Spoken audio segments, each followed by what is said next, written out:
오늘날 그 시대를 구분할 때 아날로그 시대 혹은 디지털 시대라고 이렇게 구분하죠. 컴퓨터의 등장으로 아날로그 시대가 저물고 바야흐로 디지털 시대 문이 활짝 열렸습니다. 특별히 이 코로나를 겪고 나서는 모든 사회에서 이 온라인을 의존하는 비중이 더욱 커져가게 되었죠.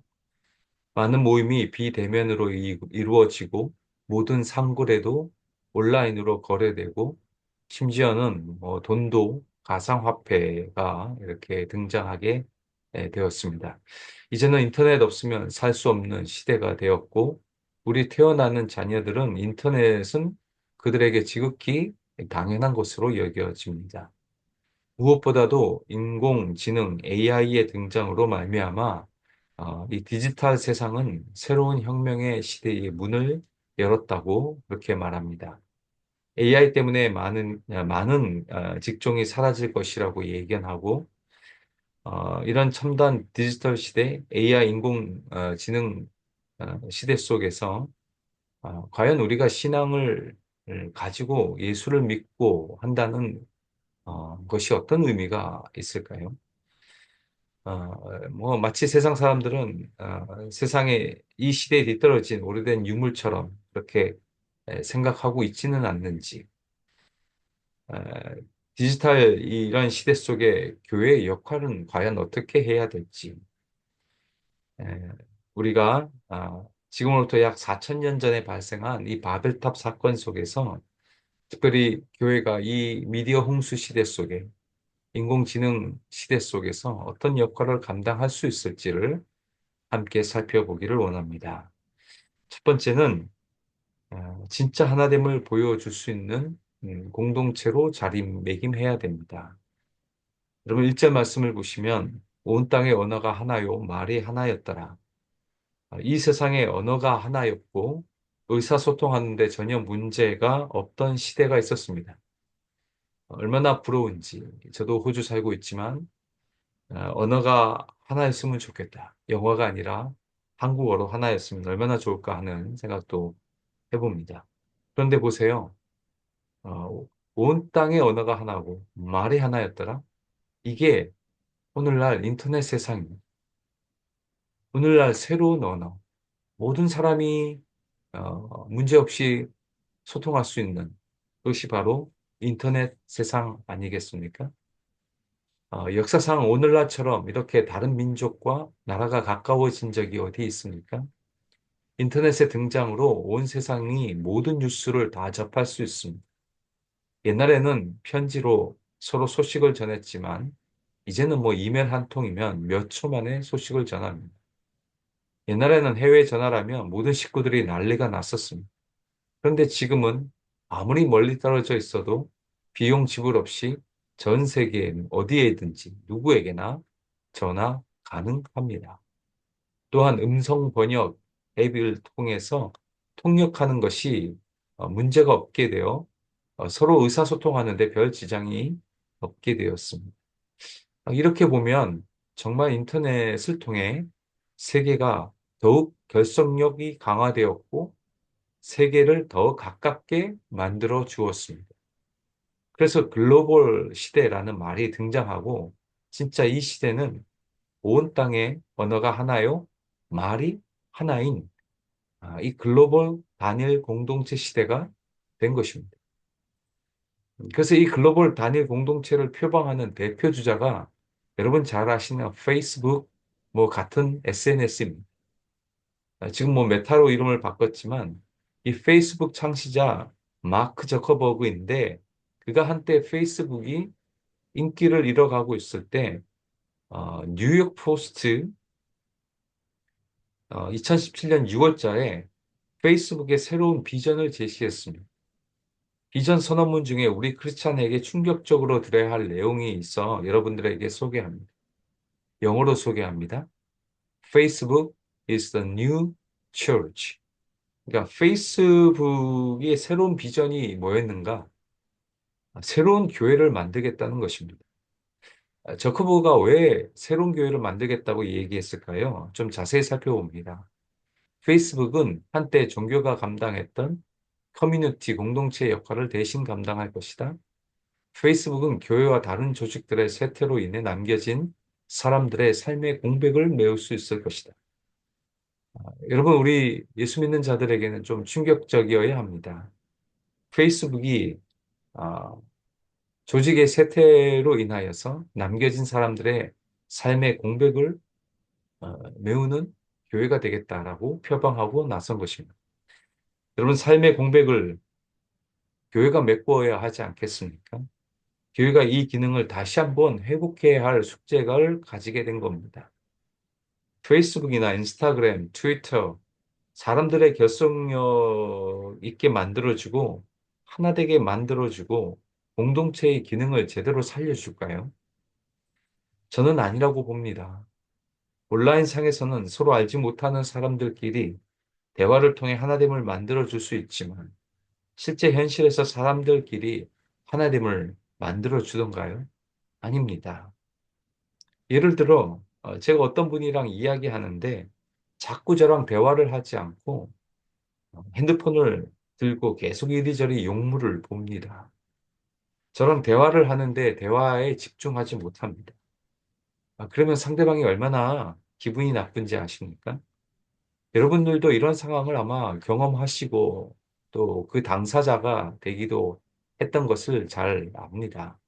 심지어 우리는 예배드리고 교회에 와서도 핸드폰 합니다. 진짜 교회에 와서는 핸드폰을 꺼놓고 진짜 대화하시고 이웃사랑을 실천하는 장의 모습을 보여줄 수 있어야 합니다. 그래서 여러분들에게 도전합니다. 교회는요, 디지털이 아니라 아날로그가 되어야 합니다. 이 세상은 점점 빨라지고 점점 가상현실 세계로 들어가고 이제는 뭐 사람 대신 로봇이 일을 하고 이 AI 시대 속에서 교회는 진짜 사람들, 진짜 장소에서 진짜 만남을 통해 삶의 희노애락을 함께 나누는 아날로그 공동체가 되어야 합니다. 교회만큼은 세상에서 살지만 이 시대 속에 속하지 않고 세상 사람들에게 참된 공동체의 모습을 보여줄 수 있어야 합니다. 삶의 공백을 메꾸어 줄 수 있어야 합니다.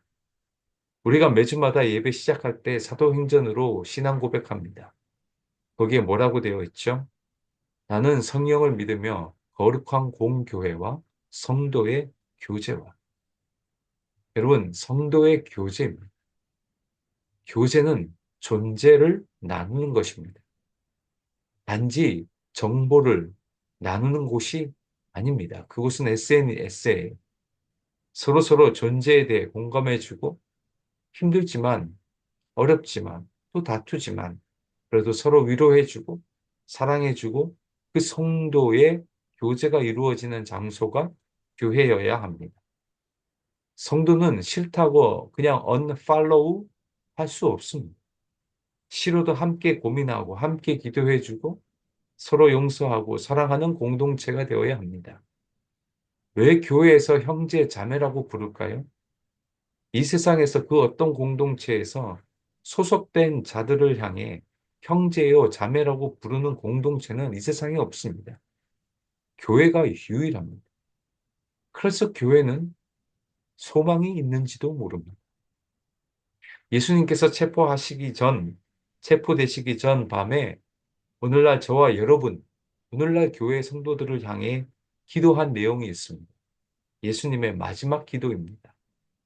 요한복음 17장 20절, 21절 말씀 보시면 아버지여, 아버지께서 내 안에, 내가 아버지 안에 있는 것 같이 그들도 다 하나가 되어 우리 안에 있게 하사 세상으로 아버지께서 나를 보내신 것을 믿게 하옵소서. 내게 주신 영광을 내가 그들에게 주었사오니 이는 우리가 하나가 된 것 같이 그들도 하나가 되게 하려 함이니. 예수님의 마지막 기도가 뭔지 아십니까?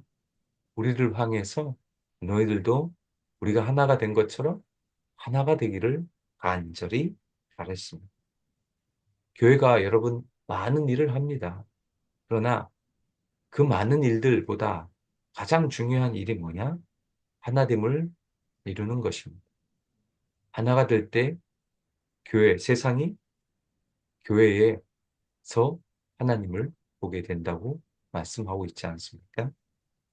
지난주 테니스 칠 때 새로운 분이 오셨어요. 저희들이 시간이 되시면 교회 한번 나오세요라고 하니까 그분이 이렇게 말합니다. 네, 정말 분위기가 너무 좋은 것 같아요. 한번 시간 나면 갈게요. 그분이 교회에 올지 안 올지는 모르지만 저희 교회 성도님들이 새로운 분에게 분위기가 참 좋다라는 것을 보여준 거예요. 어, 뭐 어떻게 생각할지 모르지만 이건 저는 참 의미가 있다고 봅니다. 여러분, 첨단화되어 가고 점점 인터넷 세상 속에서 개인화되어져 가고 고립되어져 가고 있는 이 세상 속에 교회가 진정한 하나됨을 보여주는 그래서 많은 사람들의 삶의 공백들을 메꾸어 줄 수 있는 그런 복된 공동체가 저희 아름다운 우리 교회가 되시기를 주님의 이름으로 축원드립니다.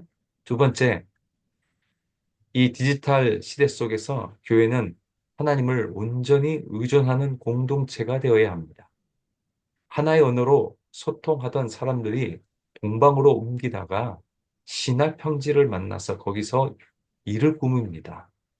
어떤 일을 꾸밀까요? 3절 보시면 서로 말하되 자 벽돌을 만들어 견고히 굽자 하고 이에 벽돌로 돌을 대신하며 역청으로 진흙을 대신하고 돌 대신 벽돌로 진흙 대신 역청으로 바벨탑을 쌓아 올린 것입니다. 이게 무엇을 상징하죠? 기술의 발전이에요. 기술의 진보를 말합니다. 여러분, 돌로 집을 만드는 것이랑 벽돌로 집을 만드는 것은 엄청난 차이입니다. 돌로 집을 만들려면 돌을 깎아야 하고 돌을 옮기는데 엄청난 에너지와 시간이 필요합니다. 그런데 건축 재료로 벽돌을 구워내는 신기술을 사용하게 된 것입니다. 시간이 절약되죠? 대량 생산이 가능해지죠? 단시간 내에 많은 집을 지을 수 있죠? 일의 능률도 생기고 시간 단축되고 무엇보다 일을 더 편리하고 쉽게 할 수 있게 된 것입니다. 여러분 똑같습니다. 오늘날 우리 인터넷, 인공지능으로 얼마나 이 신기술로 우리의 삶이 얼마나 용이해지고 편리해지고 윤택해지고 일이 쉽게 되었는지 모릅니다. 이런 기술은 우리에게 많은 유익을 주는 것은 틀림없습니다. 혜택을 줍니다. 그런데 문제는 이러한 신기술을 어디에다 사용하느냐가 중요합니다. 바벨탑을 쌓는 이들이 이 기술을 가지고 어떻게 사용했는지 4절 말씀 보십시오. 또 말하되 자 성읍과 탑을 건설하여 그 탑 꼭대기를 하늘에 닿게 하여 우리 이름을 내고 온 지면에 흩어짐을 면하자 하였더니 돌을 대신하여 벽돌로 진흙을 대신하여 역청으로 바벨탑을 하늘 꼭대기까지 높이 쌓은 이유는 뭡니까? 우리의 이름을 내고 온 지면에 흩어지지 말자는 것입니다. 이게 무슨 말인지 아십니까? 우리가 흩어지지 말고 똘똘 뭉쳐서 하나의 거대 세력을 이루어서 하나님께 대항하자는 의미예요. 더 이상 하나님을 의존하지 말자는 인간의 독립선언에 해당됩니다. 우리의 기술 문명은 자꾸 하나님과 거리를 두자고 합니다. 우리 신기술이 있지 않냐? 이것으로 우리가 하늘 꼭대기까지 쌓아 올려서 하나님이 아니라 우리의 이름을 내어보자는 것입니다. 아주 자기중심적이고 교만합니다. 우리의 기술로 우리의 안전을 지키고 우리의 기술이 우리의 정체성을 찾아준다고 말합니다. 간단히 말하자면 우리 스스로 하나님이 되어보자는 것입니다. 똑같습니다. 사탄이 하와에게 어떻게 유혹하며 다가왔죠? 내가 눈이 밝아져 내가 하나님과 같이 돼요. 여러분 보십시오. 과학기술 문명이 하나님을 점점 대처하려고 합니다. 창세기 3장에 나오는 사탄의 속임수는 지금까지도 계속됩니다. 과학기술을 통해 인간의 눈이 밝아질 수 있고 그 과학기술이 하나님처럼 될 수 있다고 주장합니다. 이것이 사탄의 거짓말임을 알아야 합니다. 그래서 핸디 크라우치라고 하는 분이 이렇게 말합니다. 인간이 세상에서 만들어내는 모든 것은 결국 창조주로부터 단절과 독립을 더욱 깊이 만드는 역할을 한다. 문화는 너무 쉽게 바벨이 될 수 있다. 즉, 인간이 하나님의 역할을 스스로 차지하려는 시도가 될 수 있다고 말합니다. 저는 전적으로 동감합니다. 앞으로 이 세상이 어떻게 되어갈지 저는 심히 두렵습니다. 우리의 다음 세대에 정말 교회를 다니는 사람이 몇 명 남아있을지. 세상 학자들은 과학 문명 시대에 종교가 굳이 필요할까라는 의문도 제기합니다. 그런데 저는 이 시대를 보면 볼수록 다니엘의 말씀이 점점 현실화되어 가는 것 같습니다. 다니엘 12장 4절입니다. 이 12장 4절, 12장은 이 세상의 마지막 때가 어떻게 될지를 말해주는 장입니다. 경각심을 가지고 한번 보겠습니다. 다니엘아, 마지막 때까지 이 말을 간수하고 이 글을 봉함하라.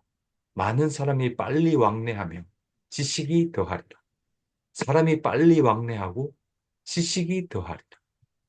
여러분, 이것이 오늘날 과학문명 시대의 전형적인 모습입니다.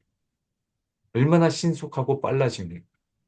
초음속 비행기 등장하고 하늘을 나는 자동차까지 이제 등장하였습니다. 인공지능 인터넷 지능형 로봇이 등장하면서 스피드한 세상에서 살게 됩니다. 지식은요, 학자들에 의하면 지난 30년간의 지식이 지금까지 인류가 쌓아온 지식보다 훨씬 많다고 합니다. 이게 오늘날 과학 문명 시대예요. 시대가 빨라지고 지식이 더한 이 말은 점점 마지막이 다가오고 있다는 것을 우리는 알아야 합니다. 문제는 마지막 때로 가면 갈수록 세상 지식은 이처럼 엄청난데 하나님을 아는 지식은 점점 더 빈곤해진다고 말합니다. 점점 더 하나님을 떠납니다. 점점 더 하나님과 거리를 두고자 하는 사람들이 많이 생겨납니다. 바벨의 사람들과 똑같습니다. 창세기 1장 11장까지가 일반 인류 역사, 세상 사람들의 이야기, 세상 문명의 이야기. 그 일반 인류 역사의 종착점이 어디입니까? 결국은 하나님을 대항하는 사람들이 되어버린 것입니다. 똑같습니다. 이 세상 마지막을 향해 가면 갈수록 과학 문명이 발달하지만 그것의 종착점이 어디로 향하는지 우리는 알아야 합니다. 하나님을 떠납니다. 하나님을 자꾸 거리를 둡니다. 하나님이 없다고 주장합니다. 여러분 두려워할 줄 알아야 해요. 노아의 홍수가 왜 일어났었죠? 하나님을 대변해주는 사람들이 하나가 없고 그 누구도 하나님의 입장에 서는 사람이 없을 때 하나님이 들고 일어선 거예요. 여러분 이 세상이 신속해져 가고 지식이 범람해져 가지만 하나님을 알아가는 지식이 부족할 때 하나님의 심판이 임하게 되어 있습니다. 과학기술 문명이 아무리 발달해도 우리에게 하나님이 원하시는 것 한 가지예요. 그것이 뭐냐? 호세아서 6장 3절. 그러므로 우리가 여호와를 알자. 힘써 여호와를 알자. 하나님을 알아가야 돼. 호세아 4장 6절도 보십시오. 내 백성이 지식이 없으므로 망하는도다. 내가 지식을 버렸으니 나도 너를 버려 내 제사장이 되지 못하게 할 것이요. 내가 내 하나님의 율법을 잊었으니 나도 내 자녀들을 잊어버리리라. 여러분 이건 충격적으로 들으셔야 돼요. 하나님이 내 자녀를 잊어버리겠대요. 왜요? 지식이 없어. 지식을 버렸을 때. 이 말은 하나님을 버렸을 때.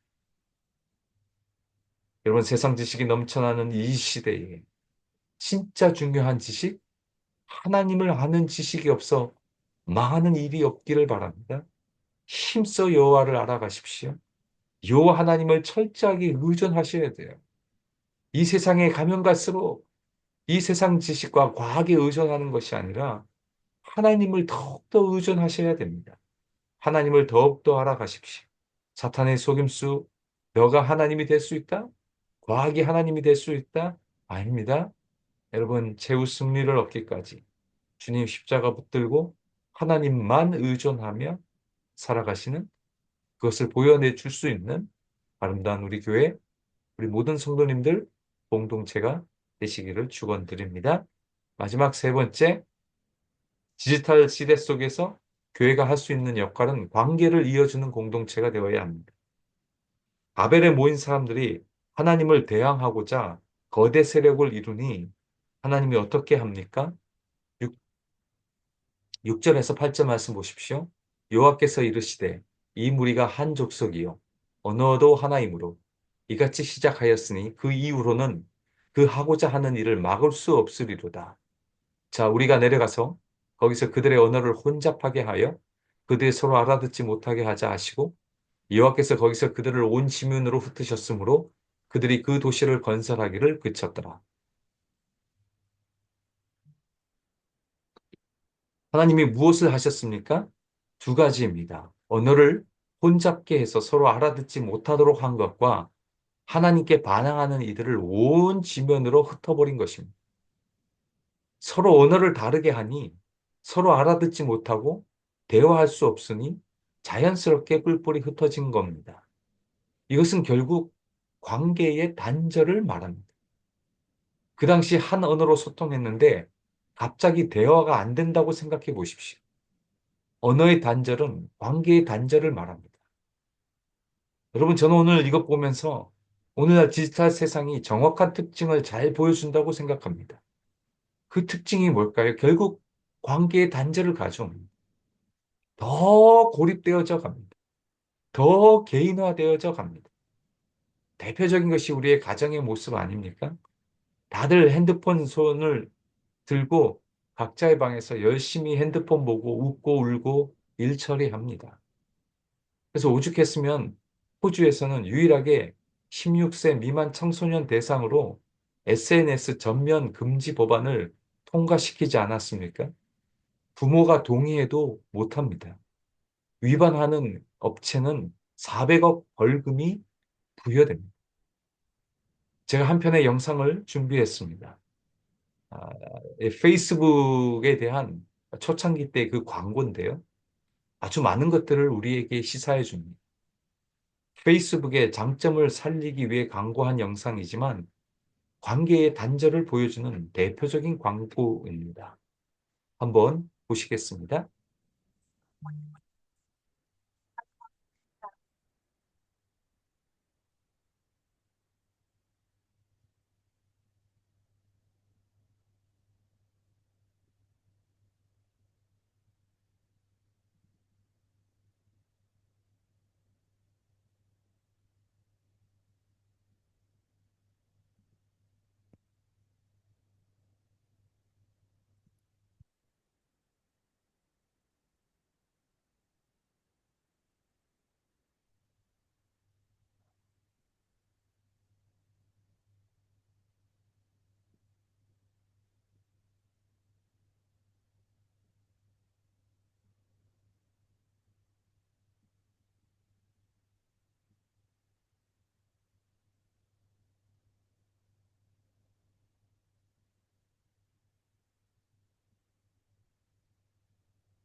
예, 여러분 보셨지만은 여러분 관계를 맺기 힘듭니다. 인터넷상으로는 관계를 맺겠지만 서로 이야기하는 데 집중 못합니다. 들어주지 못합니다. 여러분 교회는 달라야 하지 않겠습니까? 교회가 어떻게 태동되었습니까? 여러분 사도행전 2장을 보시면 성령이 임하자 다락방에 모여 기도하던 120명의 사람들이 자신들이 한 번도 배워보지 못한 외국어를 하기 시작합니다. 쉽게 이야기하자면 오늘 우리가 예배를 드리고 있는데 갑자기 성령님이 임재하셔서 어떤 사람이 한 번도 배워보지 못한 영어를 하기 시작하고 어떤 사람은 중국어를 시작하게 되고 어떤 사람은 불어를 이야기하는 일이 벌어진 것입니다. 그런데 그때 오순절 명절에 각국에서 예배 드리러 온 사람들이 자신의 언어로 기도하는 소리를 듣게 됩니다. 저건 내 나라 언어인데? 어떻게 쟤네들 유대인인데 우리 말로 기도를 할 수가 있지? 많은 사람들이 각자의 모국어로 기도하는 유대인들의 기도 소리를 듣게 되고 자신의 언어임을 알게 된 것입니다. 여러분, 바벨탑에서 하나님이 언어를 혼잡하게 하고 모든 사람들을 온 지면으로 흩으셨습니다. 그러나 교회의 태동은 이 흩어진 사람들, 각국 나라 말로 말하는 그 사람들을 다시 한데 모읍니다. 교회가, 교회가 각 나라의 사람들, 각각의 언어를 가진 사람들을 다시 한번 모아서 태동한 것이 초대 교회이고 처음 교회의 출발이었습니다. 베드로의 설교를 듣고 3천 명이 회개한 그 사람들을 중심으로 교회가 시작된 것입니다. 여러분, 원래 교회는 언어의 장벽, 문화의 장벽이 허물어져서 시작된 것이 교회입니다. 유대인, 이방인, 헬라인, 아이, 어른, 부자, 가난한 자, 모두가 예수를 통해 관계 맺는 곳이 교회였고 그 교회가 그렇게 시작된 것입니다. 여러분, 예수님의 제자들도 보십시오. 우파, 좌파 다 있었습니다. 여러분, 세리 마테오, 로마에 들러붙어 유대인의 세금을 뜯어냈던 사람이었어요. 이와는 정반대로 열심당한 시몬, 로마의 로마와 로마를 위해 일하는 사람들을 어떻게 해서든지 칼로 죽이려고 했던 테러리스트가 열심당한 시몬이었습니다. 생각해 보십시오. 마태와 시몬이 어떻게 서로 대화했을까요? 완전히 극우, 극자였어요. 그럼에도 불구하고 주님 안에서 관계했습니다. 오직 복음으로, 예수님으로 가능한 일입니다. 교회는 복음의 알맹이인 예수를 통해 한 몸을 이루고 서로서로 관계를 이어주는 역할을 할 수 있는 유일한 희망 공동체, 대안 공동체가 교회인 줄로 믿습니다. 인터넷의 발달과 점점 고립되어 가는 사람들에게 문을 열어주는 그 관계를 이어주고 이것이 교회예요. 이것만 잘해도 교회는 욕 얻어먹지 않습니다. 저는 초대교회가 어떻게 관계했는지 그 많은 서로 입장이 다른 사람들이 어떻게 관계하고 교회를 시작됐는지 사도행전 2장 42절, 47절 말씀을 소개하고 설교 마무리합니다. 그들은 계속 사도들의 가르침을 받고 서로 교제하며 성찬을 나누고 기도하는 일에 전적으로 힘썼다. 믿는 사람들은 다 함께 지내며 모든 것을 서로 나누어 쓰고 재산과 물건을 팔아 각자의 필요에 따라 나누어 주었다. 그들은 한 마음으로 날마다 성전에 모이기를 힘쓰고 집집마다 돌아가면서 성찬을 나누고 기쁨과 진실한 마음으로 함께 식사하며 하나님을 찬양하고 모든 사람에게 칭찬을 받았다. 그리고 주님께서도 구원받는 사람이 날마다 많아지게 하였다. 여러분, 이것이 교회의 처음 시작이었습니다. 얼마나 아름답습니까? 저와 여러분이, 우리 교회가 이와 같은 교회가 되시는 공동체가 되시기를 축원드립니다. 말씀 마무리합니다. 이 디지털 시대 속에 교회가 어떤 역할을 해야 할까요? 첫 번째, 참된 하나님을 보여주는 공동체가 되어야 합니다. 둘째, 하나님을 철저하게 의존하고 그 하나님을 더욱더 알아가는 공동체가 되어야 합니다. 마지막, 관계를 이어주는 유일한 대한 공동체가 되어야 합니다. 그래서 아름다운 우리 교회가 이 시대 가운데 참된 희망을 제공해주는 희망 공동체, 하나님이 기뻐하는 공동체가 되시기를 주님의 이름으로 축원드립니다.